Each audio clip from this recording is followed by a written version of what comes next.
بسم اللہ الرحمن الرحیم۔ آج 21واں پارہ پڑھا جائے گا انشاءاللہ العزیز۔ سورہ عنکبوت کا کچھ حصہ، سورہ روم مکمل، سورہ لقمان مکمل، سورہ الف لام میم سجدہ مکمل، سورہ احزاب تقریباً آدھے پڑھی جائے گی۔ 21ویں پارے میں سورہ روم ہے۔ سورہ روم کا جو شان نزول ہے وہ بڑا دلچسپ ہے۔ سرکار دو عالم صلی اللہ علیہ وسلم مکہ مکرمہ میں تھے تو کیا ہوا کہ اس وقت دو سپر پاور تھے، ساسانی سلطنت اور بزنطینی سلطنت۔ ساسانی سلطنت ایران کی سلطنت تھی اور بزنطینی سلطنت ذرا آواز تیز کرتے، روم کے سلطنت تھی، آواز تیز کرتے باہر جاتے نہیں سے۔ تو ان کے آپس میں جنگ چڑھ گئی، بہت بڑی جنگ تھی۔ اس میں جو ہے نا مسلمان روم کے ساتھ، روم کے لوگ عیسائی تھے تو وہ مسلمان ان کے ساتھ تھے کہ ان کا وہ بھی آسمانی کتاب پر ایمان رکھتے تھے، مسلمان بھی۔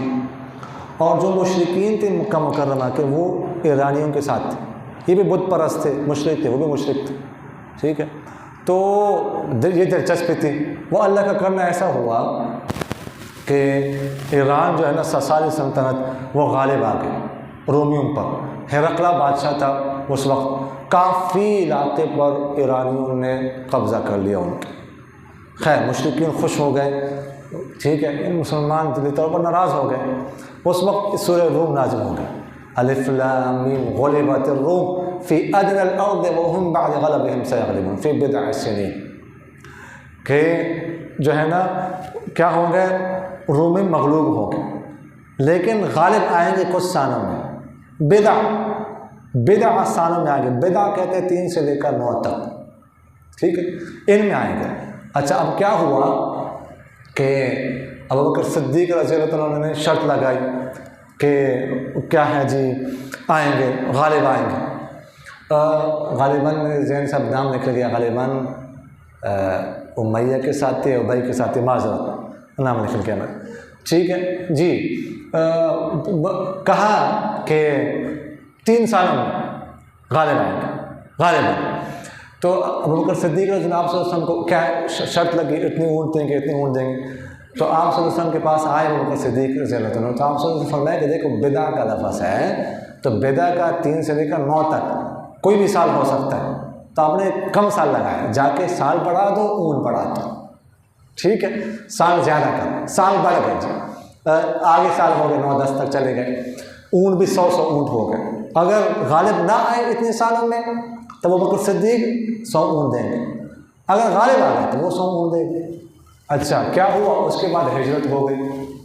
اچھا یہاں سے جب جا رہے تھے ابوبکر صدیق رضی اللہ عنہ، اس نے روکا کہ کیسے جا رہا، میرے ساتھ شرط لگائی آپ نے۔ اچھا ایسے رکھیے کہ اس وقت ابھی شرط حرام نہیں ہوئی تھی، حالانکہ شرط اب حرام ہے، اس طرح کی شرط نہیں لگا سکتے، اس وقت حرام نہیں ہوتے نا۔ تو خیر انہوں نے پھر اپنے بیٹے کو ضامن بنایا کہ اگر میں نہ دوں تو یہ دے گا، وہ چھوڑ نہیں رہا۔ پھر کیا وہ بدر، جنگ بدر کے دنوں میں بالکل ادھر جنگ بدر ہو گئی، مسلمانوں کو فتح حاصل ہو گئی، ادھر رومیوں کو فتح حاصل ہو گئی، تو مسلمانوں کو 2 خوشیاں مل گئی۔ تو پھر اس وقت ابوبکر صدیق رضی اللہ عنہ اس سے اونٹ لیے، ٹھیک ہے، لیکن اس وقت پھر حرمت آ چکی تھی شرط کی۔ تو آپ صلی اللہ علیہ وسلم ھذا سحت تصدق به، تو حرام ہے، اس کو صدقہ کر دو۔ اس کا ذکر ہے، سورہ لقمان کا ذکر ہے، اس میں چونکہ لقمان حکیم کا ذکر ہے۔ لقمان حکیم رحمہ اللہ کے بارے میں راجع قول یہ ہے کہ وہ پیغمبر نہیں تھے، اللہ کے ولی تھے، تو انہوں نے اپنے بیٹے سے کچھ نصیحتیں کی، ان کا ذکر ہے۔ لقمان حکیم سب کہتے ہیں کہ میں نے 4000 انبیاء کی خدمت کی ہے، 4000 انبیاء کی صحبت اٹھائی ہے، 4000 انبیاء سے میں نے علم حاصل کیا ہے۔ وہ جو 4000 انبیاء سے علم حاصل کیا اس کو خلاصہ 8 باتیں، وہ 8 باتیں کون سی ہیں؟ وہ فرماتے ہیں کہ جب نماز پڑھو تو دل کی حفاظت کرو، دل اللہ کی طرف، جب کھانا کھانے لگو حلق کی حفاظت کرو، اور جب مجلس میں بیٹھو زبان کی حفاظت کرو۔ چوتھی بات، جب کسی کے گھر جاؤ تو آنکھ کی نگاہ کی حفاظت کرو۔ 2 باتوں کو ہمیشہ یاد رکھو، 2 باتوں کو ہمیشہ بھول جاؤ، 2 باتوں کو ہمیشہ یاد رکھو، یعنی 5ویں بات ان سے 2 میں سے بھائی اللہ کو ہمیشہ یاد رکھو۔ 6ٹھی بات، موت کو ہمیشہ یاد رکھا کرو، 2 باتوں کو بھول جاؤ۔ 7ویں بات، جو کسی کو دو کچھ دے دو تو بھول جاؤ۔ 8ویں بات، جو تم پر ظلم کرے زیادتی کرے اسے بھول جاؤ۔ یہ خلاصہ 8 بات۔ آگے جو ہے نا پھر سورہ احزاب ہے، سورہ احزاب میں جنگ احزاب کا ذکر. اچھا سور سے پہلے سورہ احزاب میں ذکر ہے کہ جو لیک پالا بیٹا ہوتا ہے، منہ بولا بیٹا ہوتا ہے نا، تو اس کے بارے میں ادعوہم لآبائہم اقسط عند اللہ، جو لیک پالا اڈاپٹیڈ جو بچہ ہو تو فرمایا کہ اس کو اپنے والد کی طرف منسوب کریں گے، کسی اور کی طرف منسوب نہیں کر سکتے. زید بن حارثہ رضی اللہ تعالیٰ عنہ کا نام آپ لوگوں نے سنا ہے، تو یہ آپ صلی اللہ علیہ وسلم کے متبنہ تھے، لے پالک تھے.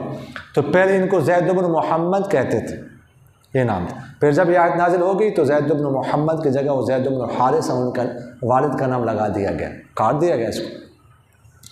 تو یہ جو ہے نا بچے لیتے ہیں، ٹھیک ہے لے لیں، لیکن اپنی طرف منسوب نہیں کر سکتے. اصل جو والدین ہیں شناخت کارڈ میں، والدیت میں ان کا نام لکھا جائے گا. اسی طرح وراثت بھی ادھر سے ملے گی جس نے اس کو اڈاپٹ کیا، اور اس یہاں سے وراثت نہیں ملے گی. اور اگر یہ بڑا ہو جائے تو یہ جو ہے نا لڑکا ہے تو خاتون کے لیے غیر محرم ہوگا، لڑکی ہے تو شوہر کے لیے غیر محرم. تو یہ پھر ایسا ہو سکتا ہے کہ اسکن اور رضاعت کے رشتہ، اگر خاتون اس کو دودھ پلائے نا، پھر یہ رضاعی بچہ بن جائے گا، پھر جو غیر محرمیت کی بات ہے وہ ختم ہو جائے گی. یہ میڈیسن کچھ ہوتی ہے، وہ کھانے سے دودھ اتر آتا ہے. اگر اس کا دودھ نہ اترے تو اگر تو لڑکا ہے پھر کیا کرے کہ وہ خاتون جو ہے نا وہ اپنی بہن کا دودھ پلوا دے، ٹھیک ہے، یا اپنی بھابھی کا دودھ پلوائے، تو وہ بھی بھانجا بن جائے گا یا بھتیجا بن جائے گا. اور اگر لڑکی ہے تو وہ پھر کیا کرے، جو شوہر ہے پھر مسئلہ تو اس کے لیے ہوگا نا، پھر وہ اپنے بھابھی کا دودھ پلوائے یا اپنی بہن کا دودھ پلوائے، تاکہ رضاعت کا رشتہ ثابت ہو جائے گا. اور بعض لوگ کہتے ہیں جی ہم باہر لے جانا ہوتا ہے، ہم نے سعودیہ امریکہ فلاں ملک میں نہیں لے جا سکتے، یہ ہے وہ ہے، مجبوری ہے، نام لکھنا پڑتا ہے. تو یہ بات درست نہیں ہے، نام دیکھو نہیں لکھ سکتے، نہیں لکھوا سکتے. ایز اے گارڈین جو ہے نا آپ وہاں پہ کر سکتے ہیں، آپ کچہری میں جائے، وہ فارم بن جائے گا، وہ فل کر دے، ٹھیک ہے. اور آج کل تو اڈاپٹیڈ کا خانہ آیا ہوتا ہے، اڈاپٹیڈ، اب اس میں لکھ کے بس لے جا سکتے ہیں پھر ساتھ. تو اس لیے یہ عذر نہیں چلے گا، بہت بڑا گناہ ہے، اس سے بچنا ضروری ہے. ڈاکومنٹ میں، اسکول سرٹیفکیٹ میں، سب میں جو اصل والد ہے اس کا نام لکھا جائے گا.